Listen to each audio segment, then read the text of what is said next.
This call is now being recorded. Good evening everyone. तो जैसे कि आप सभी को पता है, हम यहाँ पर ले रहे हैं ऑनलाइन क्लासेस। इस क्लास के लिए तो वो है 10th क्लास के लिए, किस सब्जेक्ट की तो वो है मैथ की, जिसमें हमने आपका सेकंड चैप्टर पढ़ना स्टार्ट कर दिया। सबसे पहले बात कर लेते हैं पोल रिजल्ट की। जो पिछले क्लास का पोल रिजल्ट था उसको एक बार देख लेते हैं, ठीक है। चलिए, तो पिछले क्लास में हमने सीखा था बहुपद के बारे में कि बहुपद क्या होता है, कैसे उसका पता लगाते हैं, किसको बहुपद कहेंगे, किसको बहुपद नहीं कहेंगे। तो उन सवालों के जवाब जिन जिन बच्चों ने बिल्कुल सही दिए हैं उनके नाम है निकिता, शिवानी, अयान एंड अल्फिया, अश्विनी, कनिका, अंकित, पार्वती, प्रियंका, अमन, खुशबू, गजाला, आयशा, सतीश, शिवानी, ज्योति, सुरुचि, आरती, अंशिका, नेहा, प्रीति और अंकुश। ठीक है, इन सभी बच्चों ने पिछले क्लास में सभी सवालों के जवाब बिल्कुल करेक्ट दिए थे। अभी भी देखो तो भाई कितने सारे बच्चे हैं जिनका नाम रेड लाइन में आ रहा है, जो कि नहीं आना चाहिए। आपका नाम रेड लाइन के अंदर बच्चों नहीं आना चाहिए। आपका नाम ग्रीन में आए बहुत अच्छी बात है, व्हाइट में आए तो भी अच्छी बात है, लेकिन रेड में ना आए। रेड का मतलब होता है कि आपने पोल में आंसर नहीं किया है। तो पोल में सभी ने आंसर करना है, ठीक है। सही होता है, गलत होता है, जो भी होता है कोई बात नहीं, पोल में आंसर किया करो। अगर पोल में आंसर करना नहीं आता, नहीं पता पोल कहाँ है, तो मुझसे पूछा करो, ठीक है। तो देखो बहुत से बच्चे हैं जो रेड लाइन में है, तो ये नहीं चलेगा। सभी बच्चे जो है वो पोल में अपना अपना आंसर करेंगे, ठीक है। तो अभी चलिए क्लास को स्टार्ट करते हैं, ठीक है। तो हम पढ़ रहे थे बहुपद के बारे में, फटाफट से करेंगे एक क्विक रिवीजन बहुपद के बारे में कि क्या बहुपद होता है, कैसा वो दिखता था, या सब कुछ जो भी हमने पिछली क्लास में पढ़ा था फटाफट से उसको रिवाइज करते हैं। तो जिसने भी पिछली क्लास को ज्वाइन नहीं किया था अभी यहाँ पे ध्यान से सुन लीजिए। बहुपद क्या है? तो बहुपद एक विशेष प्रकार का बीजीय व्यंजक है जिसमें चर की सभी घातांक पूर्ण संख्या होती है। बहुपद क्या है? बहुपद एक बीजीय व्यंजक ही है। बीजीय व्यंजक क्या होता था? जिसके पास चर हो, अचर हो और संक्रिया हो, ठीक है। जिसके पास वेरिएबल हो, कांस्टेंट हो और प्लस माइनस गुणा भाग ऐसी चीजें हो, उसको हम कहते थे बीजीय व्यंजक, एल्जेब्रिक एक्सप्रेशन। और जिस जिसकी भी घात, उसमें चर की घात, वेरिएबल की घात अगर पूर्ण संख्या होगी तब ही उसको हम बहुपद कहेंगे, पोलिनोमियल कहेंगे। जैसे कि मैंने यहाँ पे लिखा x की घात 2 x square minus 5 x minus 3। मुझे बताओ ये बहुपद है, पोलिनोमियल है कि नहीं है मैम। बिल्कुल, ये पोलिनोमियल है, इसको हम बहुपद है कहेंगे। मैम। बिल्कुल, इसको हम बहुपद कहेंगे। क्यों कहेंगे? क्यों? सिंपल सी चीज है, हमने देखा कि यहाँ पर जो वेरिएबल थे, यहाँ पे जो चर थे, उनकी घात देखो तो पहली बार पावर 2 है, घात 2 है, दूसरी बार पावर 1 है, घात 1 है, पूर्ण संख्या है, होल नंबर है। हमने कहा ओ भाई है, तो इससे हमें ये पता चला कि ये जो है बहुपद बन सकता है। लेकिन वहीं पे अगर मैं इसको ऐसे लिखती, मैंने लिखा x और x की पावर माइनस का 2, ठीक है, माइनस का 2, माइनस का 5x और माइनस का 3, क्या अब भी इसको बहुपद कहोगे, पोलिनोमियल कहोगे? No ma'am. नहीं, नो मैम। मना कर दो कि नहीं भाई इसको तो हम पोलिनोमियल है, इसको तो हम बहुपद नहीं कहने वाले। क्यों नहीं कह रहे?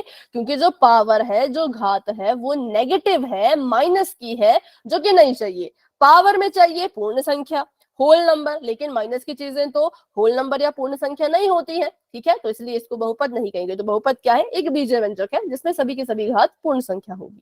पूर्ण संख्या, ये सारी संख्याएं जो लिखी हैं वो पूर्ण संख्याएं होती हैं। कौन कौन पूर्ण संख्या नहीं होती? होल नंबर नहीं होती, तो नेगेटिव नंबर, माइनस वाली संख्याएं पूर्ण संख्या नहीं होती है। दशमलव वाली संख्याएं पूर्ण संख्या नहीं होती, बटे वाली संख्याएं पूर्ण संख्या नहीं होती, और वर्गमूल के अंदर लिखी गई संख्या भी पूर्ण संख्या नहीं होती। मतलब कि घात में इनमें से कोई भी संख्या नहीं होनी चाहिए। घात में इन चारों तरीकों में से कोई भी संख्या नहीं होनी चाहिए। अगर हुई तो उसको बहुपद का नाम नहीं देते। फिर हमने 4 केसेस पढ़े थे कि कौन कौन से केस है बच्चों जहां पर भी हम बीजीय व्यंजक को बहुपद नहीं कहते। पहली चीज, अगर आपका चर मतलब कि वेरिएबल, अगर उसकी पावर नेगेटिव हो, जैसे मैंने लिखा x की घात माइनस 5, तो ये बहुपद नहीं बन सकता। क्यों? क्योंकि ये जो वेरिएबल x है, चर x है, घात में माइनस है, ये पूर्ण संख्या नहीं है, तो ये बहुपद नहीं होगा। दूसरा केस, अगर जो आपका ये है वर्गमूल के अंदर चला जाए, ऐसे जो है वो वर्गमूल के अंदर चला जाए, ठीक है, तब भी हम कहेंगे कि ये भी जो है वो बहुपद नहीं बन सकता, है ना। उसके बाद अगर हम बोले चर की घात भिन्न हो, मतलब भिन्न में हो, जैसे मान लो मैंने यहाँ पे लिखा y की घात में लिखा मैंने 3/4, तो ये भी जो है वो बहुपद नहीं बन सकता। क्यों? क्योंकि भाई इसकी घात भिन्न में है, इसकी जो घात है वो 3/4 है। 3/4 पूर्ण संख्या नहीं होती है। और चर अगर हर में चला जाए, अगर मैं लिख दूं इसको 5/x/1, तब भी इसको बहुपद नहीं कहते। ये 4 केसेस बिल्कुल अच्छे से अपने दिमाग में याद रख लो कि इन केस में जब ऐसी चीजें होंगी तो हम उसको बहुपद का नाम नहीं देंगे। ठीक है, अगर आपको ये केसेस याद है जो कि पिछली क्लास में भी पढ़े थे, कोई इसमें दिक्कत वाली बात नहीं है। तो अभी हम करेंगे एक रिवीजन क्वेश्चन, जिससे मुझे ये पता चले कितने बच्चों को पिछली क्लास की चीजें याद है और कितने बच्चे भूल चुके हैं। ठीक है, चलिए तो क्वेश्चन आप सभी के सामने आ चुका है, बिल्कुल सिंपल सा है।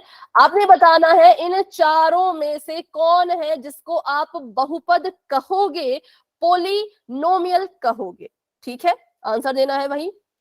पोल हो चुका है ओपन, जाइए और फटाफट से आंसर दे दीजिए कि किसको आप कहने वाले हो बहुपद और किसको आप नहीं कहने वाले हो। Done ma'am. ओके, हाँ, पोल में आंसर देना। जिसको नहीं पता पोल में आंसर कैसे देते हैं तो भी पूछो। अगर किसी को नहीं पता पोल में आंसर कैसे देना है तो पूछो। ठीक है, ओके ओके, जिनका हो चुका है very good. Done ma'am. Okay बच्चों,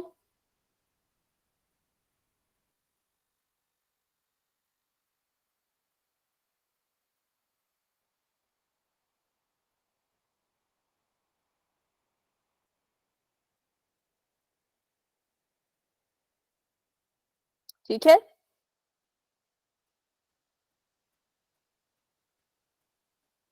चलिए 30 बच्चों ने अपना आंसर दे दिया है, वेरी गुड। बाकी बच्चे भी अपना आंसर कीजिए, सभी अपना आंसर कीजिए फटाफट से। जो भी आपको लगता है कि कौन इसमें से बहुपद नहीं है, पोलिनोमियल नहीं है, उसको सॉरी पोलिनोमियल है, सॉरी सॉरी सॉरी, कौन बहुपद है, किसको पोलिनोमियल कहोगे उसको ढूंढो और अपना आंसर पोल में जा करके दे दो। 31 स्टूडेंट्स अपना आंसर दे चुके हैं। पोल में जाने का तरीका बहुत आसान है। आपके फोन में नीचे 3 बिंदु होंगे, 3 डॉट होंगे, उस पर क्लिक करो, बहुत से ऑप्शन दिखेंगे। आपने एक्टिविटीज के ऑप्शन पे जाना है। अगर किसी के फोन में एक्टिविटीज का ऑप्शन नहीं आता, गतिविधियां लिखा हुआ आता है, हिंदी में आता है, तो गतिविधियों पे जाना है। फिर आपको नजर आ जाएगा वन पोल एक्टिव। वन पोल एक्टिव पे जब क्लिक करोगे तो आपको 4 ऑप्शन दिखेंगे एबीसीडी नाम के। एबीसीडी में से जो भी आपको लगता है सही है क्लिक करो, जिसको बहुपद कह सकते हो उसको क्लिक करो और वोट पे क्लिक कर दो। वोट पे क्लिक करके आपका आंसर मुझ तक पहुंच जाएगा। तो चलिए अभी करते हैं 10 सेकेंड का वेट और आगे बढ़ते हैं। ठीक है, ओके ओके ओके ओके, 10 9 8 7 6 5 4 3 2 1। पोल हो चुका है एंड इसका रिजल्ट आप पोल सेक्शन में देख सकते हो। बिल्कुल सिंपल था कि इसमें कौन बहुपद है, ऑप्शन नंबर डी बहुपद है। ऑप्शन नंबर ए बहुपद नहीं बन सकता क्योंकि चर वेरिएबल बटे के नीचे है, नहीं चाहिए भाई। ऑप्शन नंबर बी भी बहुपद नहीं बन सकता, पोलिनोमियल नहीं बन सकता क्योंकि बटे के नीचे है, नहीं चाहिए। ऑप्शन नंबर सी भी पोलिनोमियल नहीं बन सकता क्योंकि एक्स हमारा वर्गमूल के अंदर चला गया है, रूट के अंदर चला गया है। सिर्फ और सिर्फ ऑप्शन नंबर डी था जो बिल्कुल फिट बैठा था किसके लिए, तो बहुपद बनने के लिए। ठीक है, ऑप्शन नंबर डी बिल्कुल करेक्ट है। तो चलिए अभी करते हैं अपना आज का असली टॉपिक शुरू। और इस टॉपिक को शुरू करने के लिए आपको बच्चों ये चीज आनी ही चाहिए कि कौन बहुपद होता है, कौन बहुपद नहीं होता है। ठीक है, अब हम सीखेंगे बहुपद के प्रकार के बारे में, टाइप्स ऑफ पोलिनोमियल के बारे में। अगर हम बात करें बहुपद की, तो बहुपद को 2 तरीकों से वर्गीकृत किया जाता है। पहला तरीका, इस बहुपद में कितने पद हैं, कितनी टर्म्स हैं, उसके आधार पे बहुपद को हम वर्गीकृत करते हैं, उसके प्रकार निकालते हैं। दूसरी चीज, बहुपद की घात कितनी है, इस आधार पर भी हम बहुपद के प्रकार जो है वो निकालते हैं। ठीक है, 2 तरह से बहुपद को आप वर्गीकृत करते हो। आज जो हम पढ़ने वाले हैं वो हम पढ़ने वाले हैं पदों की संख्या के आधार पर बहुपद के प्रकार। ठीक है, चलिए शुरू करते हैं। पदों की संख्या के आधार पर अगर आपसे पूछा जाए कि बहुपद के भाई कितने प्रकार है, तो आप कहोगे बहुपद के 3 प्रकार है। कौन कौन से, तो पहला है एक पदी, दूसरा है द्विपदी और तीसरा है 3 पदी। जैसा इनका नाम वैसी इनकी शक्ल, कि अगर एक पदी लिखा है, इंग्लिश में भी लिखा है, देखो इंग्लिश में इसको कहते हैं मोनोमियल, एक पदी को कहते हैं मोनोमियल, द्विपदी को कहते हैं बाइनोमियल और त्रिपदी को कहते हैं ट्राइनोमियल। ठीक है, ये क्या है, तो ये टाइप्स ऑफ पोलिनोमियल है। किसके आधार पे? On the basis of their terms, उनके पदों के आधार पे। अब पद क्या होता है ये हमने सीखा था जब हम बीजे व्यंजक पढ़ रहे थे। बीजे व्यंजक में हमने पदों की संख्या निकालना सीखा था, है ना। तो फिर एक पदी से मतलब है कि जिसमें सिर्फ और सिर्फ एक ही पद हो, ना एक से ज्यादा ना एक से कम। द्विपदी का मतलब है जिसमें सिर्फ और सिर्फ दो पद हो, ना दो से ज्यादा ना दो से कम। त्रिपदी का मतलब जिसमें सिर्फ और सिर्फ तीन पद हो, ना तीन से ज्यादा ना तीन से कम। अब क्योंकि द्विपदी का मतलब है दो पद, तो मैं आपको एक सवाल देती हूं, आप मुझे चैट बॉक्स में एक ऐसा बहुपद लिख के बताओ जिसके पास सिर्फ दो पद हो, सिर्फ दो पद। चलो लिखो जरा चैट में, अपने अपने दिमाग से बनाओ एक ऐसा बहुपद जिसके पास सिर्फ और सिर्फ दो ही पद हो, दो से ज्यादा पद ना हो।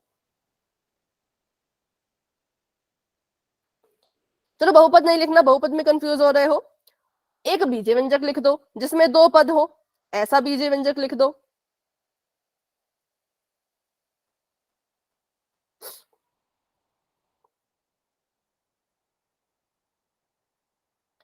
ओके ओके, वेरी गुड भाई, वेरी गुड।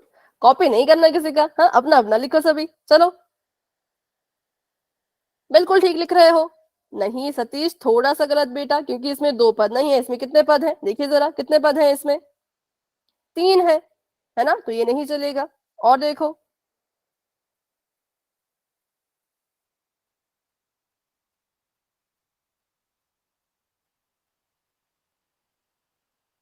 सभी करो। ठीक है, हाँ अभी ठीक लिखा।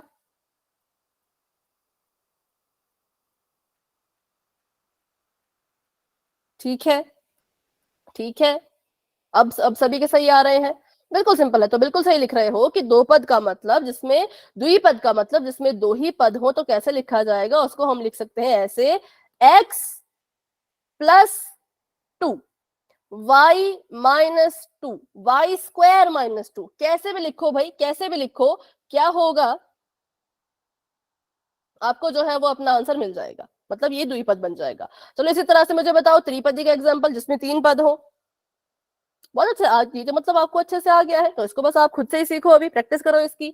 ऐसा बहुपद या ऐसा, हाँ, जिसमें तीन पद हो, वो लिख के बताओ। ओके पूजा, थोड़ा सा गलत है बेटा।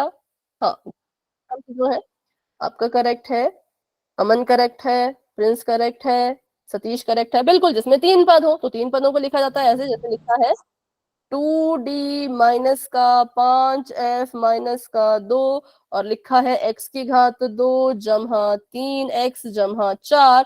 तो ये है यहाँ पर इसके तीन पद। अब करते हैं, सबसे आसान भी हो सकता है, सबसे टफ भी हो सकता है, वो है एक पदी। एक पदी का उदाहरण लिख के बताओ। वेरी गुड भाई, बहुत अच्छे। एक पदी का उदाहरण लिखिए। Very good very good very good, बहुत बढ़िया कर रहे हो, बहुत अच्छा कर रहे हो, शाबाश, वेल डन। चलिए, तो ये तो मुझे पता लग गया कि बहुत से बच्चों को क्लियर है कि पदों की संख्या कैसे, कब दो होती है, कब तीन होती है, कब एक होती है। ठीक है, चलिए तो अभी आगे बढ़ते हैं। तो अभी हम देख लेते हैं एक पदी के बारे में। एक पदी जो होता है उसकी परिभाषा पूछी जाए तो इसकी परिभाषा ये है कि जिस बहुपद में सिर्फ एक ही पद हो उसको हम एक पदी कहते हैं। कैसा बहुपद भाई? जिसमें सिर्फ और सिर्फ एक पद हो उसको हम बहुपद कहते हैं। अब अगर मैं यहाँ पे एग्जांपल लिखूं तो मेरे उदाहरण थोड़े से अलग होंगे, पहले जिसको देख लो। ये क्या है? ये एक साइकिल ही है, इस साइकिल में सिर्फ एक ही पहिया है। तो जैसे इस साइकिल में एक पहिया है ना, वैसे ही हमारे एक पदी में भी एक ही पद होता है। ठीक है, सबसे पहली चीज जो बिल्कुल बेसिक सी चीज है, जो शायद कुछ बच्चों को अभी याद नहीं रही हो, तो बिल्कुल ध्यान से सुनना। कभी भी आपने कोई बहुपद लिखा, आपने पहचानना है वो एक पदी है कि नहीं है। तो सबसे पहले तो भाई ये चेक करो कि क्या वो बहुपद है, क्या वो बहुपद की कैटेगरी में जा रहा है। अगर मान लो वो बहुपद ही नहीं हुआ तो वो एक पदी भी नहीं होगा। जैसे अगर मैं लिखूं x और x की घात लिखूं मैं 5/3, मुझे बताओ क्या मैं इसको एक पदी बोल सकती हूँ? No ma'am. No ma'am. Ma'am. No ma'am. ठीक है, नो मैम। को एक पदी नहीं बोल सकते। क्यों नहीं बोल सकते? क्योंकि भाई ये बहुपद ही नहीं है। एक पदी तभी होता है अगर वो बहुपद बन सकता हो। x की घात यहाँ पे 5/3 थी, 5/3 घात में है, मतलब कि ये बहुपद नहीं बन सकता, क्योंकि हमें तो घात में पूर्ण संख्या चाहिए, इसकी घात में पूर्ण संख्या नहीं थी, तो ये बहुपद नहीं बन पाया, तो इसको हम एक पदी भी नहीं कहेंगे। ठीक है, लेकिन अगर मैं यहाँ पे लिखूं x की घात 15, तो क्या तब इसको आप कह सकते हो एक पदी? Yes ma'am. Yes ma'am. बिल्कुल कह सकते हैं। ठीक है, अब कैसे पता चलता है कि पद कितने हैं? तो उसके लिए आपने बस एक चीज देखनी है, जमा का निशान और माइनस का निशान। जैसे अगर मैं लिखूं 5x, फिर मैं लिखूं 5xyz, फिर मैं लिखूं 5xyza, ये तीनों क्या एक पदी के उदाहरण हो सकते हैं? Yes ma'am. Yes ma'am. पक्का? यस। नहीं हो सकते। क्यों क्यों नहीं हो सकते कीर्ति, बताइए क्या कारण है? हो सकते हैं मैम। हाँ, मैंने कीर्ति को कहा, उन्होंने नो लिखा था ना, जिसने नो लिखा उससे पूछा मैंने। ठीक है, तो फिर बात करते हैं इसके बारे में। ये सभी एक पदी है क्योंकि सभी में एक पद है। कैसे मुझे पता चला सभी में एक पद है? तो पदों को अलग कर सकता है सिर्फ और सिर्फ जमा और माइनस का निशान। मेरे 5 और x के बीच में ना तो बच्चों जमा का निशान है, ना तो माइनस का निशान है, तो ये एक पदी होगा। ठीक है, फिर मैंने देखा कि आगे है 5xyz। 5xyz, इन चारों के बीच में भी ना तो जमा का निशान है, ना तो माइनस का निशान है, तो ये भी एक पदी होगा। ठीक है, 5xyz, इन पांचों के बीच में भी ना तो जमा का निशान है, ना तो माइनस का निशान है, तो ये भी पूरा का पूरा एक पदी ही कहलाया जाएगा। कब एक पदी नहीं बन सकता? अगर इनके बीच में जमा के निशान या माइनस के निशान आ जाते हैं, तब एक पदी नहीं रहता। जैसे कि अगर मैं लिखती 5 जमा में x, तो इस केस में ये एक पदी नहीं बन सकता। क्यों नहीं बन सकता? क्योंकि इस जमा के निशान ने इस बहुपद के टुकड़े कर दिए। कितने टुकड़े कर दिए? तो 2 टुकड़े कर दिए। अब इसके 2 टुकड़े हो गए, तो ये तो भाई द्विपद बन गया, इसमें 2 पद आ गए। ठीक है, तो इसको हम एक पदी नहीं कहेंगे। अगर आपको जमा और माइनस का निशान दिख गया तो वो एक पदी नहीं होता, लेकिन अगर जमा या माइनस का निशान नहीं दिखा बीच में इनके, तो वो एक पदी ही रहेगा। ठीक है, तो इसके और उदाहरण देख लेते हैं। जैसे कि 5x एक पदी का उदाहरण है। 96 y की घात 2, ये भी एक पदी का उदाहरण है, क्योंकि इसमें भी जमा माइनस का निशान नहीं था। माइनस का 2abc, ये भी क्या है? ये भी एक पदी का जो है वो उदाहरण है। आप बोलोगे पर हमें तो यहाँ पे माइनस दिख रहा है, जो कि यहाँ पे है, लेकिन ये बीच में नहीं है ना, ये तो पहले है। ये माइनस का 2 है, लेकिन माइनस के 2 और ए बी सी के बीच में कोई और चिन्ह नहीं था, इसलिए हमने कहा कि ये भी एक ही पद रहेगा, एक पदी रहेगा। ठीक है, बढ़ते हैं आगे, बात कर लेते हैं द्विपदी की। तो जैसे कि आपको यहाँ पे दिख रहा होगा, द्विपदी से हमारा तात्पर्य ये है कि ऐसा बहुपद जिसमें सिर्फ और सिर्फ 2 पद होते हैं उसको हम द्विपद कहते हैं। जैसे साइकिल में 2 पहिए हैं, वैसे ही द्विपदी में भी बच्चों आपको दिखेंगे 2 पहिए। ठीक है, द्विपदी में भी आपको कितने पद दिखेंगे? 2 पद दिखेंगे, और उन पदों के बीच में कोई साइन होगा, या तो जमा का या तो माइनस का। जैसे पहियों के बीच में पैडल है ना, वैसे ही द्विपद में पदों के बीच में चिन्ह होगा, या तो जमा का या तो माइनस का। सिंपल। चलो आगे देखते हैं। तो यहाँ पे उदाहरण देखें अगर हम, तो 9x जमा y, ये क्या है? ये द्विपद है।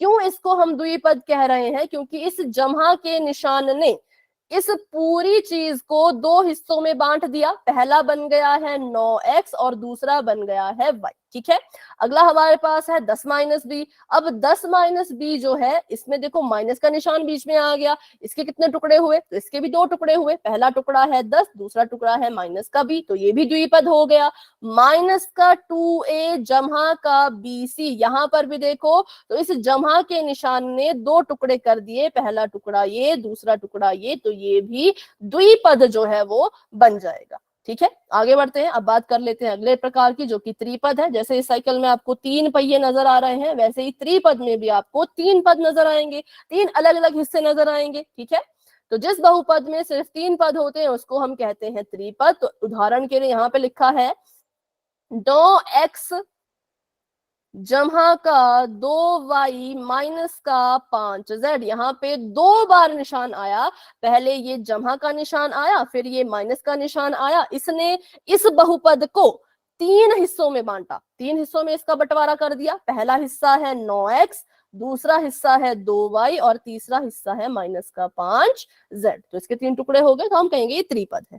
ठीक है, तो बस यही था, एक पदी, द्विपदी, त्रिपदी, कि अगर पदों की संख्या 1 है तो एक पदी होगा, पदों की संख्या 2 है तो द्विपदी होगा, पदों की संख्या 3 है तो त्रिपदी होगा। लेकिन कब?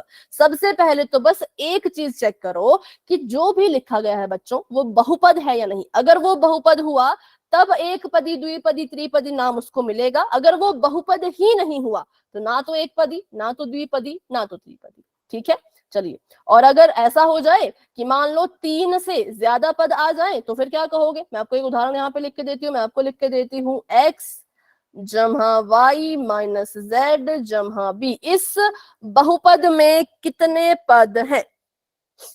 कितनी 4 टर्म्स है? 4। 4 मैम। तो फिर 4। इसका नाम बताओ, इसका नाम बताओ।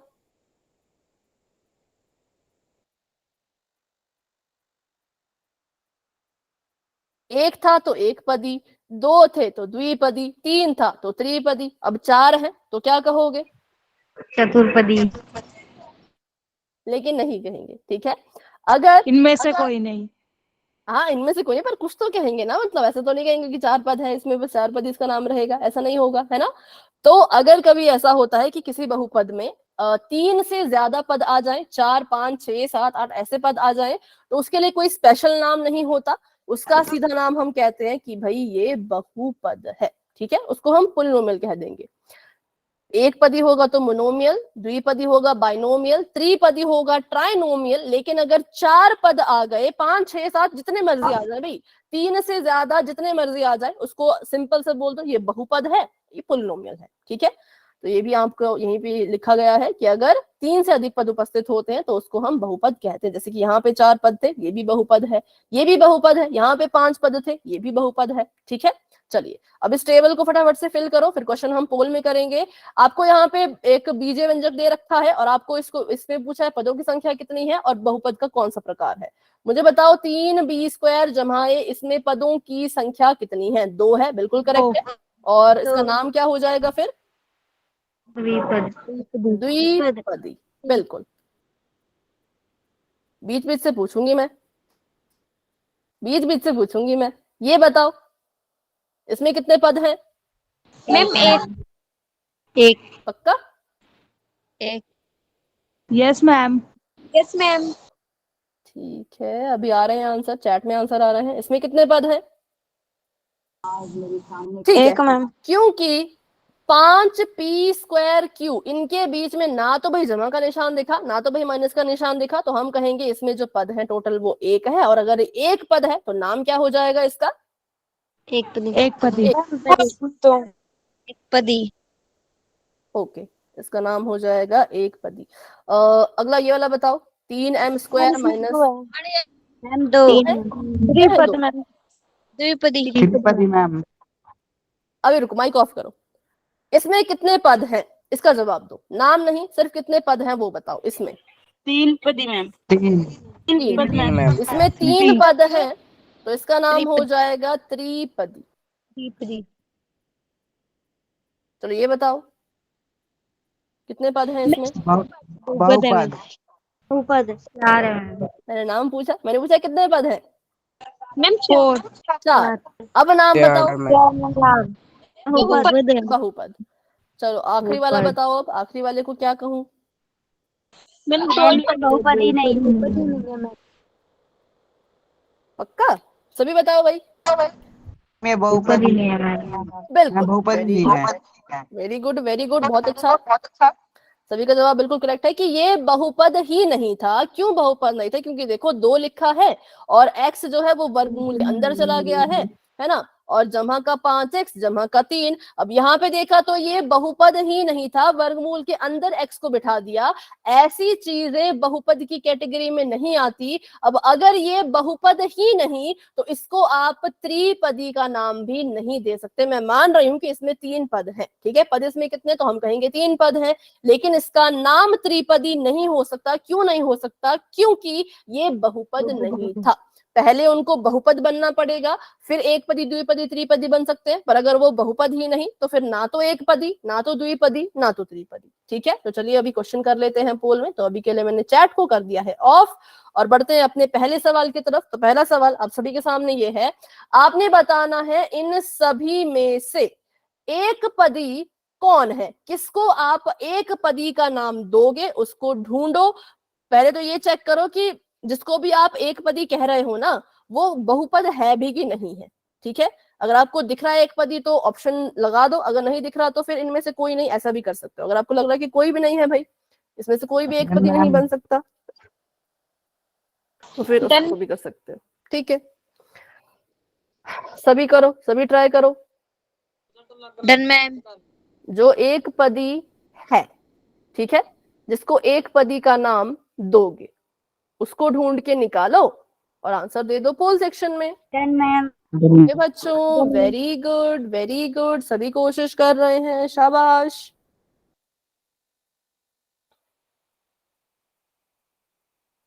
ठीक है, कर लो कर लो, सभी कर लो। 24 बच्चों ने, 26 बच्चों ने आंसर दे दिया। Done ma'am. Okay, done ma'am. 40 बच्चे क्लास में हैं, 27 बच्चों ने आंसर दे दिया है। Done ma'am. ओके, 13 बच्चे अभी भी रहते हैं। ओके, हम जिन्होंने कर लिया, शाबाश शाबाश शाबाश, बहुत अच्छे, बहुत बढ़िया। तो मैं वेट करूंगी 58 तक।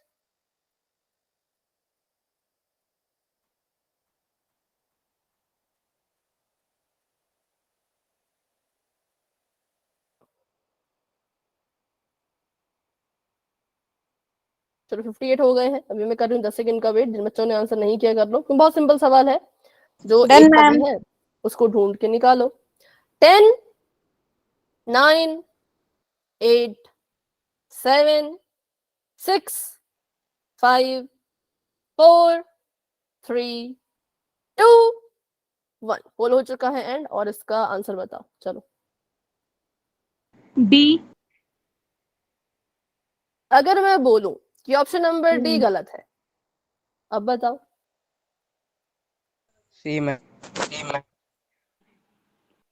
ऑप्शन नंबर डी सी है मैम। Ma'am D. डी मैं कह रही हूं अगर मैं बोलूं कि डी गलत है तो फिर तीनों को देख के बताओ कौन सही होगा। Ma'am first one.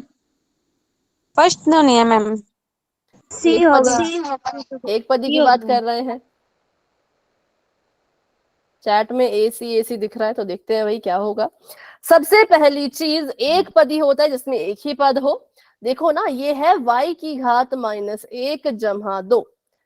ये तो दोनों ही गलत कर रहा है भाई। ना तो इसमें एक पद है ना, ना तो इसमें एक पद है। दूसरा, क्या ये द्विपदी है?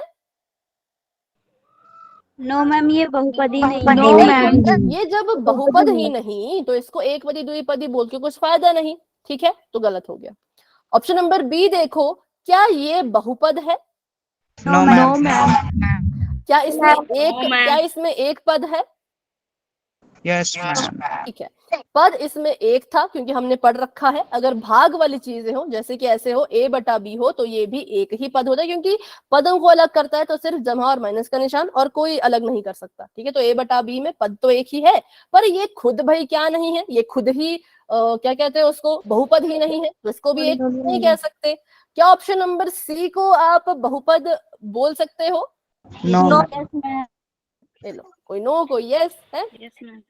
कैसे? अगर Yes, यस है तो कैसे बोल सकते हो, नो है तो क्यों नहीं बोल सकते? बोल सकते हैं मैम, ये आगे कांस्टेंट ही है, नीचे वो तो नहीं है पावर। बिल्कुल बिल्कुल, सिंपल सी बात है ना। देखो, 15/8 से हमें कोई लेना देना ही नहीं है, क्योंकि बहुपद कहता है अगर किसी चीज को बहुपद बनना है तो उसका चर देखो और चरों की घात को देखो। तो मैंने बस अपने चर को देखा, चर था XYZ, और इनकी घात अगर देखूं तो 1 1 1, सबकी घात एक एक एक ही तो है, सबकी घात तो सेम ही है, पूर्ण संख्या है। अब बटे में चीज आई, मैंने कहती कि बटे वाली चीज लिखनी नहीं है, भाई बटे वाली चीज लिखनी है लिखो, पर बस घात में मत लिखो, है ना। 15/8 लिखना है, 19/8 लिखना है, जैसा मर्जी लिखना है लिखो, पर बस घात में मत लिखो बटे वाली चीज। तो यहाँ पे तीनों की घात में कोई भी बटे वाली चीज या माइनस वाली चीज या ऐसी चीज नहीं थी जो पूर्ण संख्या नहीं बन सकती। तीनों की घात में एक था, एक पूर्ण संख्या होता है चर XYZ, चर की घात पूर्ण संख्या। तो हम कहेंगे कि ऑप्शन नंबर सी एक बहुपद है। और इसमें कितने पद हैं? तो इसमें सिर्फ और सिर्फ एक पद है, इसीलिए ऑप्शन नंबर सी करेक्ट होता है और बाकी सभी आंसर गलत है। ठीक है, तो अभी देखते हैं कितने बच्चों ने सी को चुना था। पोल में अगर हम देखें तो 4 बच्चों ने सी को चुन लिया था, लेकिन 24, 25, 26, 29 बच्चों ने अलग अलग आंसर चुने। तो खुश हो जाओ, ये क्वेश्चन पोल रिजल्ट में नहीं आएगा, ठीक है। अगला क्वेश्चन जरूर आएगा, तो उसको अच्छे से करना, ठीक है। राइट। जिनका सही है भाई वेरी गुड, लेकिन जिनका भी गलत है तो अभी अगले क्वेश्चन को ध्यान से करना, क्योंकि पोल रिजल्ट आगे वाले क्वेश्चन से बनेगा। क्या हो गया प्रिंस? मैंने तो डी कर दिया। मैं हाँ कोई बात नहीं, डी नहीं होना था, बहुत से बच्चों ने डी किया है, 24 बच्चों ने जो है वो डी किया है। तो वही कह रही हूँ कि डी गलत है, क्योंकि ऑप्शन नंबर सी को हम बहुपद बोल सकते थे, और इसके पास देखें तो पद भी एक ही है, तो ये हमारे लिए एक पदी का काम कर सकता है, ठीक है। चलो, तो अभी अगला सवाल करेंगे, वहां से आपका पोल का रिजल्ट बनना स्टार्ट होगा, तो इसलिए अच्छे से करना। Yes ma'am. तो हमने क्या सी किया है, पता नहीं आपने क्या किया है भाई, वो तो आपको देखना पड़ेगा। सी सही था, आप लोगों ने डी किया है, किसी ने बी और ए कर दिया है, ठीक है। चलो, तो अभी के लिए चैट को ऑफ करते हैं और बढ़ते हैं अपने अगले सवाल की तरफ। बिल्कुल ध्यान से करिएगा, ठीक है, उसमें कंफ्यूज मत होना। तो आपको यहाँ पे सवाल थोड़ा थोड़ा सेम है, पर ऑप्शन चेंज कर दिए हैं। निम्नलिखित में से कौन है जिसको आप एक पदी कह सकते हो? एक पदी मतलब एक ही पद हो, एक पदी होने से पहले बहुपद हो, है ना, बहुपद की कैटेगरी में भी जा रहा हो और पद भी उसके पास एक ही हो, तो एक पदी कह लेंगे। अगर बहुपद नहीं है और एक पद नहीं है तो फिर एक पदी नहीं बन सकता। हाँ, पोल ओपन हो चुका है, आराम से बिल्कुल सोच समझ के जाओ और अपना आंसर पोल सेक्शन में जाकर के मैम। ओके ओके ओके, जिन बच्चों ने कर लिया है शाबाश शाबाश शाबाश, बहुत अच्छे, ठीक है, done ma'am. Okay done ma'am. Very good. Ma'am. चलिए, 26 बच्चों ने आंसर दे दिया है, बहुत अच्छा कर रहे हो, बहुत बढ़िया कर रहे हो, सभी कोशिश करो, सभी ट्राई करो। 48 नहीं, सॉरी 38 बच्चे क्लास में हैं। Done ma'am. सॉरी 39 बच्चे क्लास में हैं, ओके। और 31 बच्चों के आंसर आ चुके हैं और 8 बच्चे अभी भी रहते हैं। तो सोच लो अच्छे से कि किसको एक पदी का नाम दोगे। जिसको भी एक पदी का नाम दोगे उसको ढूंढो और पोल में आंसर दे दो।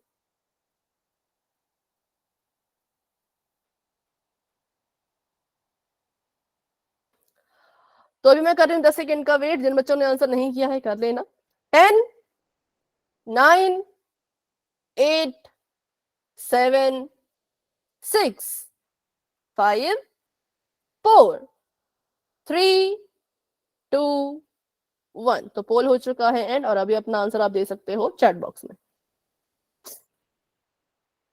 ऑप्शन नंबर ए, इसमें पद तो एक है पर ये बहुपद ही नहीं है, तो इसको एक पदी का नाम नहीं मिलेगा। मैं मान रही हूँ कि इसमें एक ही पद था, लेकिन इसकी घात में था नेगेटिव का 1, जो कि बहुपद की कैटेगरी में नहीं जाता, इसलिए गलत है। ऑप्शन नंबर सी गलत, क्योंकि ये बहुपद था लेकिन ये एक पद नहीं था, इसके पास 2 पद थे। और ऑप्शन नंबर बी सही, क्योंकि 2/5 एक संख्या है जिससे हमें कुछ फर्क नहीं पड़ता, हमें फर्क पड़ता है अपने चरों से, मतलब XYZ से। XYZ एक तो बटे के ऊपर है, नीचे नहीं है, ठीक है, और सभी की घात एक एक एक है और पद भी ये एक ही है पूरा का पूरा, बीच में जमा माइनस भी कुछ नहीं आया, तो हम कहेंगे ऑप्शन नंबर बी ही है जिसको हम एक पदी कह सकते हैं, ठीक है। तो चलिए बढ़ते हैं अपने अगले सवाल की तरफ। तो अभी के लिए मैंने चैट को कर दिया है ऑफ और नेक्स्ट क्वेश्चन आप सभी के सामने आ चुका है।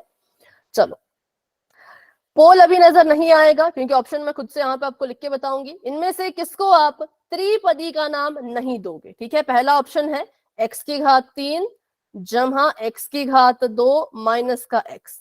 ठीक है, अगर आपको लगता है ये त्रिपदी नहीं है तो इसको पकड़ के रखो, ऑप्शन नंबर ए को पकड़ के रखो। दूसरा ऑप्शन है x y की घात 3 माइनस का निशान y की घात माइनस का 2 जमा 5। अगर आपको लगता है कि इसको त्रिपदी नहीं बोल सकते तो ऑप्शन नंबर बी को पकड़ के रखो। ठीक है, ऑप्शन नंबर सी है 5 z की घात 3 जमा का 8 z की घात 2 माइनस का 2z। अगर आपको लगता है कि इसको आप त्रिपदी नहीं बोल सकते तो ऑप्शन नंबर सी को पकड़ के रखो। चौथा ऑप्शन है y की घात 3 बटे के नीचे 5। ठीक है, y ऊपर, बटे के नीचे में है 5 और आगे है 9 y की घात 2 जमा y। अगर आपको लगता है कि इसको त्रिपदी नहीं बोल सकते तो ऑप्शन नंबर डी को पकड़ के रखो। किसको आप त्रिपदी नहीं बोल सकते? ठीक है, तो अभी पोल ओपन होने वाला है, तब तक के लिए अच्छे से देख लो किसको त्रिपदी का नाम नहीं दे पाओगे। और एक और लाइन भी सुन लो मेरी, दो ही केस होते हैं, या तो 3 पद ना हो तब भी त्रिपदी, हाँ पर माइक ऑफ रख के बाकी बच्चों को तो सुनने दो। 2 केस होते हैं, अगर तो 3 पद ना हो तब वो त्रिपदी नहीं बनता, लेकिन सभी ऑप्शन में 3-3 पद थे, तो इसका मतलब एक ऑप्शन यहाँ पे ऐसा है जो बहुपद ही नहीं है, उसको फिर आप त्रिपदी नहीं कहोगे। क्योंकि अगर पद देखें तो सभी में 3 है, कहने को तो सभी के पास 3-3 पद है, लेकिन फिर भी एक ऑप्शन है जिसको त्रिपदी नहीं बोल पा रहे, उसका कारण ये रहा होगा कि वो बहुपद ही नहीं होगा। तो ढूंढो अब इन 4 ऑप्शंस में से किसको बहुपद नहीं कह सकते, और वही फिर आपका आंसर भी होगा। ठीक है भाई, वेरी गुड। जिन बच्चों ने सॉल्व कर लिया है शाबाश शाबाश, बहुत बढ़िया। सॉल्व तो कैसे, बस देखना ही है, देख के अपना आंसर देना है। ओके बच्चों, डन मैम। ओके बच्चों, ठीक है। 25 बच्चों ने अपना आंसर दे दिया है, शाबाश शाबाश। सभी कोशिश करो, सभी ट्राई करो, सही होता है गलत होता है बाद की बात है, अपना क्वेश्चन का आंसर पोल में जरूर दो। Done ma'am. ओके ठीक है, बहुत अच्छे, बहुत बढ़िया।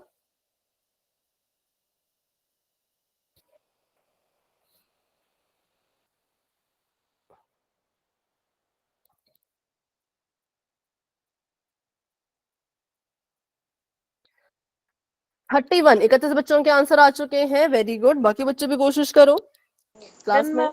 हाँ, क्लास में वही हमारे पास 38 बच्चे हैं और 32 बच्चों ने आंसर दे दिया, तो 6 बच्चे अब रहते हैं भाई। तो करते हैं 10 सेकेंड्स का वेट और बढ़ते हैं आगे।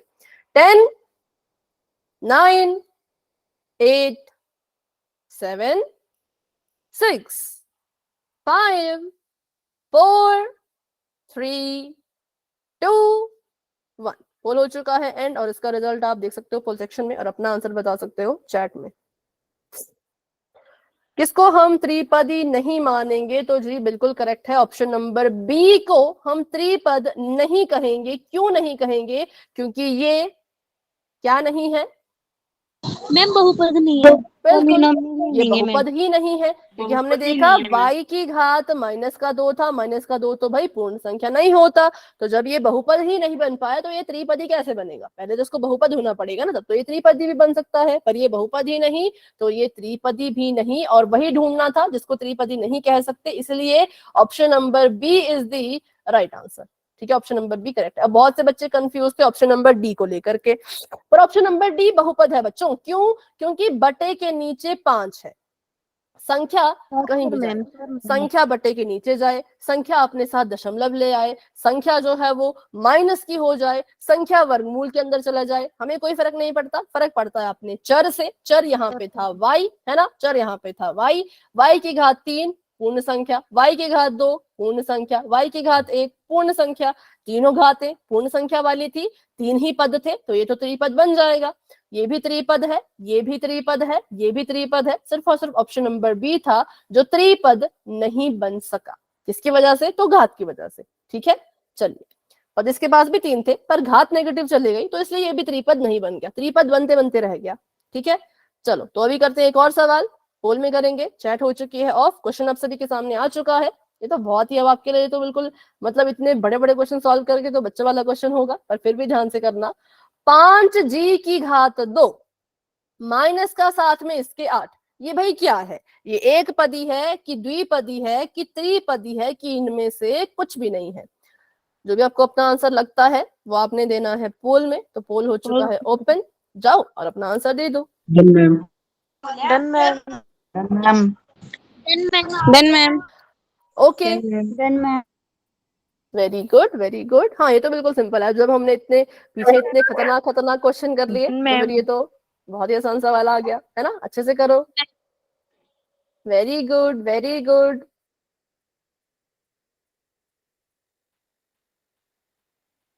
ओके बेटा, 20। ओके बच्चों, 27 बच्चों ने, 29 बच्चों ने आंसर दे दिया है। Very good very good. Done, ma'am. Okay, ठीक है। ओके, 36, 36 बच्चे क्लास में हैं।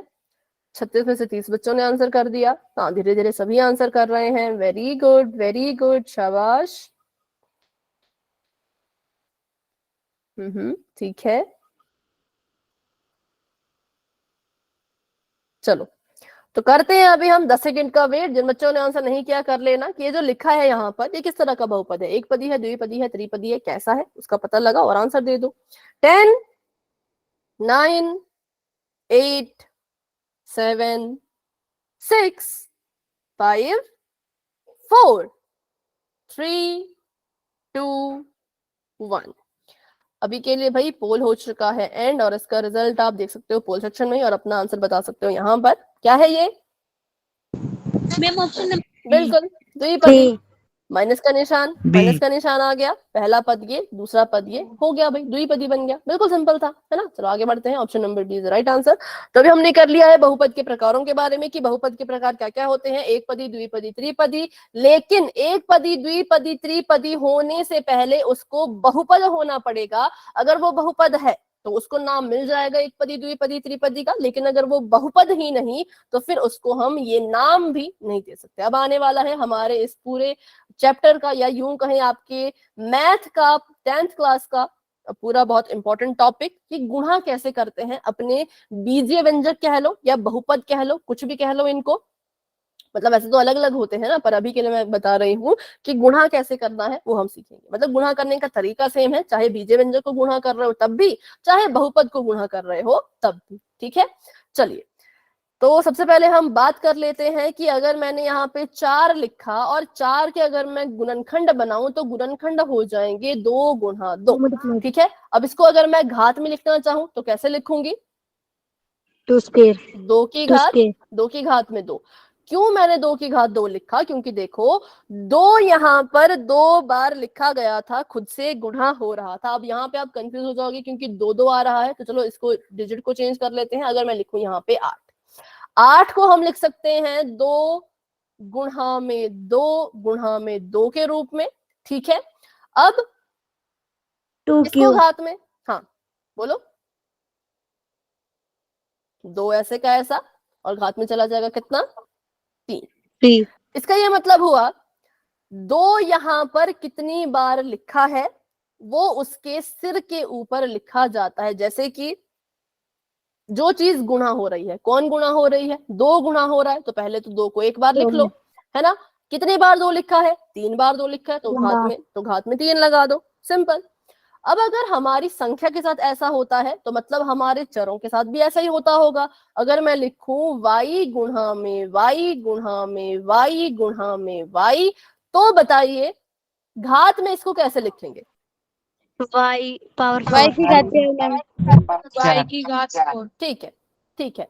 क्योंकि कौन हमें यहाँ पे बार बार गुणा होता दिख रहा था, तो हमें y जो है वो बार बार गुणा होता हुआ दिख रहा था। और कितनी बार y है? तो 1 2 3 4, 4 बार y है, तो 4 इसके सिर पे घात के रूप में लग जाता है। ठीक है, संख्या करनी हो तो ऐसे करते हैं, चरों को करना हो तो ऐसे करते हैं, दोनों सेम होता है। ठीक है, अब बात करते हैं, अगर मान लो यहाँ पे लिखा होता y की घात में 5, गुणा का निशान, y की घात में 8, तो आपका आंसर क्या होगा?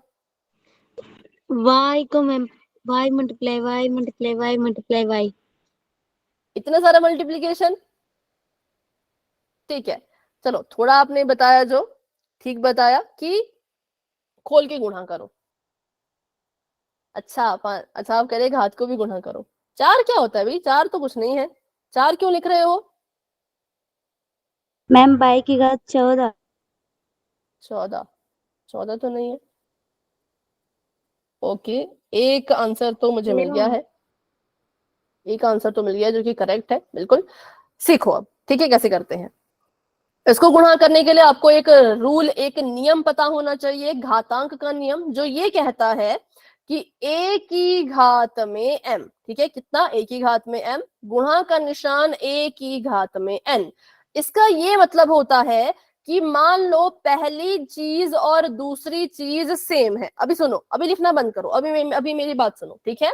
ये नियम कहता है कि अगर आपकी पहली चीज और दूसरी चीज सेम है, अभी मैंने क्या कहा बेटा, चैट में मत लिखो, यहाँ पे सीखो, फिर पोल में गलत कर देते हो। यहाँ पे सीखो अच्छे से। अब हो गया, अब जिसने लिखना था लिख लिया, अब मत लिखो, ओके भी मत लिखो, ठीक है। चलो, दोनों चीजें सेम हो और वो आपस में क्या कर रही हो, गुणा कर रही हो, ठीक है, गुणा कर रही हो, लेकिन उनकी घात अलग अलग हो। आधार सेम है, आधार का मतलब जो नीचे लिखा जाता है वो सेम है, पर उनकी घात है अलग अलग। और ये दोनों चीजें आपस में अगर गुणा कर रही हो तो क्या किया जाता है? तो बिल्कुल सिंपल है, जो आधार होता है, आधार का मतलब जो नीचे लिखा है, जैसे कि ए नीचे लिखा है ना, तो ए को हम क्या करेंगे, ए को हम सिर्फ एक बार लिखेंगे और घातों को आपस में जोड़ देंगे, ठीक है। क्यों जोड़ रहे हैं? क्योंकि ये दोनों आपस में गुणा कर रहे थे। जब आधार नीचे गुणा होते हैं तो ऊपर की जो घातें होती हैं वो जुड़ जाती हैं। पर कब जुड़ेंगी? जब आधार बिल्कुल सेम हो, बिल्कुल डिट्टो हो। जैसे कि यहाँ पे भी y है, यहाँ पे भी y है, ठीक है, तो y को कितने बार लिखेंगे? y को सिर्फ एक बार लिखेंगे। अब क्योंकि y की घात 5 y की घात 8 के साथ गुणा कर रही थी, आधार अगर गुणा कर रहे होते हैं तो घातें आपस में जोड़ी जाती हैं। तो इसको जोड़ के अगर हम लिखेंगे तो कितना आ जाएगा? y ऐसे का ऐसा बाई की घात 13। 13, बिल्कुल, बाई 8 13 मैम। 5 13, तो y की घात 13। तो इस रूल को, इस नियम को जो है वो याद कर लो, या फिर इसको अपनी कॉपी पे लिख लो, ये बहुत जरूरी है। आगे जाके आपको ये बहुत काम आने वाला है, बड़ी बड़ी संख्याओं, बड़ी बड़ी चीजों को सॉल्व करने के लिए, ठीक है। चलो, अब हमने सीखा अभी कि अगर ऐसे खोल के लिखे गए हो तो भाई देखते हैं कि कौन गुणा हो रहा था, y गुणा हो रहा था कितनी बार? 4 बार, तो घात में 4 लिख दिया। ऐसे वाले सवालों में देखा जाता है कि हमारे आधार बराबर हैं, सेम है, तब और गुणा कर रहे हैं, तब घातों को जोड़ देते हैं। अब मान लो यही सवाल होता, यही वाला सवाल लेती, लेकिन अगर इसमें ऐसा होता x की घात 5 गुणा का निशान y की घात 8, तो तब आपका आंसर कितना आता? माइनस होगा मैम। माइनस क्यों मैम होगा? X y 13। No ma'am same रहेगा। माइनस होगा मैम। माइनस कैसे होगा? 8 में से 5 घटा दोगे? X y 13 ma'am. x y 13 गलत है। अब बताओ अब क्या होगा? मैम ऐसा ही होगा, बस मल्टीप्लाई का निशान हट जाएगा। बिल्कुल, कि अगर क्या होता है, चर आपके अलग अलग है, अलग है ना, देखो x अलग है, y अलग है। रूल कब लगता है? रूल ने कहा था अगर दोनों चीजें सेम हो, अगर यहाँ पर a है और यहाँ पर भी a हो, तब नियम लगेगा। मतलब यहाँ पर x है तो बच्चों नियम लगाने के लिए यहाँ पर भी अगर x होता तब आपका नियम लग जाता। लेकिन एक जगह x है, एक जगह y है, दोनों ही अलग अलग है, अलग अलग चीजों पे ये नियम काम नहीं करता, ठीक है, सेम चीजों पे काम करता है। तो ऐसे केस में क्या करेंगे? कुछ नहीं करेंगे, ऐसे कैसा लिखेंगे, x की घात 5 y की घात 8, ये हमारा आंसर आ गया, ठीक है। बस गुणा का निशान हटा देंगे और हमें हमारा आंसर मिल जाएगा, ठीक है। अच्छा ये बताओ, 2x की घात 2 गुणा 5 x की घात 4। 2x मैम 2x2 और 5x4। पहले संख्या को संख्या से गुणा करो, कितना आया? 10x की पावर 6। 10। 5 और 2 की गुणा करवा दी थी, करवा दी थी। अब यहां पर भी x है, यहां पर भी x है, दोनों सेम है ना, सेम होते हैं तो हमारा रूल काम करता है, तो रूल अपना काम करेगा। रूल क्या करेगा? रूल अपना काम करेगा। रूल ने कहा यहां पर भी x है, यहां पर भी x है, दोनों गुणा हो रहे हैं। पहले तो भाई x को लिखो एक बार, क्योंकि x 2 बार है तो पहले तो x को लिखो एक बार। अब क्योंकि ये गुणा हो रहे थे तो घातें आपस में जुड़ जाएंगी, मतलब कि 2 जमा 4 कर देंगे तो हमारे पास आ जाएगा 10 x की घात 6। बस इस चीज को समझो। समझना इसमें क्या है, समझना इसमें ये है, अगर चर अलग अलग होते हैं तो कोई नियम काम नहीं करता, बस गुणा के निशान को हटाओ, दोनों को साथ में लाके लिख दो। लेकिन अगर चर एक जैसे हैं तब इसमें नियम लगा दो। अगर चर अलग अलग हुए तो कोई नियम नहीं लगता, लेकिन अगर चर सेम है, एक जैसे हैं, तब नियम लगता है। ठीक है, तो उसको मिटा के फिर से एक और सवाल देती हूँ, उसको अच्छे से करना। अगर मैं आपको बोलूं यहाँ पर है 5x y गुणा 10x y, संख्या की गुणा संख्या से, x की गुणा x से, y की गुणा y से। सिंपल, बताओ क्या आंसर आएगा? Ma'am 50x y। 56y। अच्छा, आपने कहा कि 5 की गुणा 10 से किया तो 50 आया। x की गुणा x से करोगे x स्क्वायर मैम। तो फिर x क्यों बोला? x अकेला क्यों बोला? x की गुणा x से X करेंगे तो x स्क्वायर आएगा। अगला बताओ, y की गुणा y से करेंगे तो y स्क्वायर। y square. तो बस हो गया। ठीक है, ऐसे किया जाता है गुणा। हाँ बिल्कुल। चलो आगे बढ़ते हैं। x को अगर मैं 5 से गुणा करवाऊं तो कैसे लिखूंगी? 5x। 5x। अगर x जमा 5 है, इसको कैसे लिखूं? इसको जोड़ना है, जुड़ जाएंगे। Yes ma'am. क्या आएगा जुड़ के? 5x। 5x ma'am. पक्का? 6x। बीजीय व्यंजक का जोड़ और घटाव पढ़ा था, है ना? पढ़ा था। क्या बोला था उसमें? एक लाइन जो बार बार रिपीट हो रही थी कि असमान पद एक दूसरे के साथ ना तो जुड़ते हैं ना घटाए जाते हैं। x और 5 असमान पद है कि समान पद है? बताओ। सीखा था ना हमने, मैम जैसे यहाँ पे हमने सीखा था, यहाँ पर, हाँ यहाँ पर एक गाड़ी बनी थी, उसमें हम एक जो है वो गुड़िया जोड़ रहे थे। जोड़ पाए थे क्या? बताओ, जोड़ पाए थे? No ma'am. नहीं जोड़ पाए थे, क्योंकि दोनों अलग अलग चीजें थी, दोनों अलग अलग चीजें थी। तो गणित में भी, मैथ में भी x जमा 5 ये आपस में जुड़ ही नहीं पाएंगे, क्योंकि x भाई अलग ही दुनिया से आया है, 5 अपना अलग ही दुनिया से आया है, तो ये नहीं जुड़ सकते। तो इसका जो उत्तर है वो ऐसे का ऐसा ही रहता है, जो कि चैट में लिखा भी था, कुछ बच्चों ने चैट में लिखा भी था। ठीक है, चलिए आगे बताओ। x गुणा y गुणा z। x y z। x y z। और अगला x जमा y जमा z। x plus y plus नहीं। ऐसे का ऐसा, क्योंकि ये भी ऐसे, ये भी जो है वो असमान पद है। तो यहाँ पे हमने सीखा कि अगर कोई चीज गुणा हो रही है तो गुणा कर लिया करो, मतलब चिन्हों को हटा करके उनको साथ में लिख लिया करो। लेकिन अगर कोई चीज जमा हो रही है तो उसको आप क्या करोगे? मतलब वैसे को वैसे रहने दोगे। और ऊपर एक नोट लिखा है, तो इस नोट को भी समझ लेते हैं। नोट कह रहा है कि बच्चों अगर x की गुणा x से करवाओगे तो क्या उत्तर आएगा? x की घात 2। लेकिन वहीं पर अगर x में x को जोड़ोगे तो कितना उत्तर आएगा? 2x। No ma'am, x plus ये तो वैसे समान पद है ना। 2x ma'am. 2x, ये तो समान पद है ना, इनको जोड़ सकते हो, समान पद तो जुड़ जाते हैं। वो असमान पद थे, x था, 5 था, इसके पास x है, इसके पास x नहीं है, तो असमान पद होते हैं। इसलिए बीजीय व्यंजक की क्लास रिकॉर्डिंग देख लेना भाई, ठीक है? क्लास रिकॉर्डिंग देख लेना उसकी, जब हमने सीखा था कैसे जोड़ते हैं कैसे घटाते हैं। आई थिंक पिछली से पिछली क्लास में सीखा था।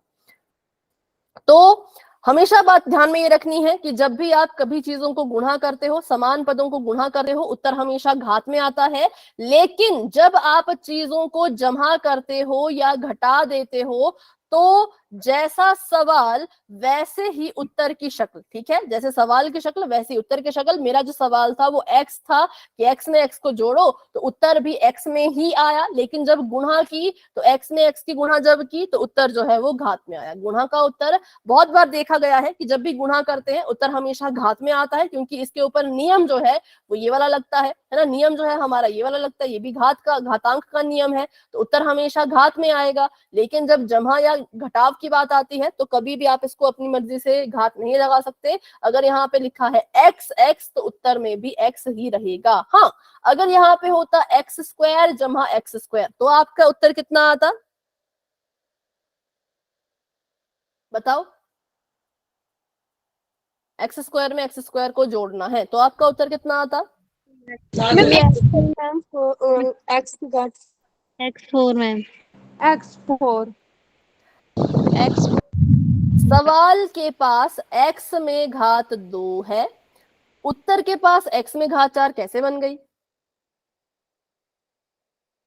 अभी तो हमने सीखा कि जब जमा करते हैं तो जैसा सवाल वैसा ही उत्तर होना चाहिए।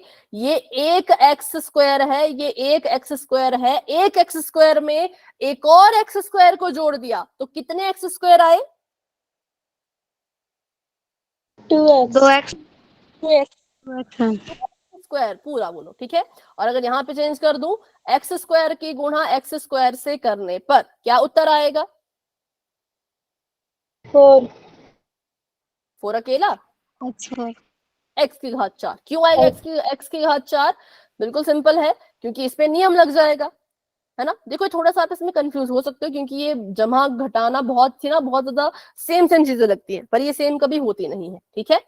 सेम था, आधार सेम था तो आधार को एक बार लिखा, एक्स को एक बार लिखा, गुणा कर रहे थे तो घातों को आपस में क्या किया, जोड़ दिया, तो हमारे पास आ गया एक्स ऐसे का ऐसा और घात में आ गया 4।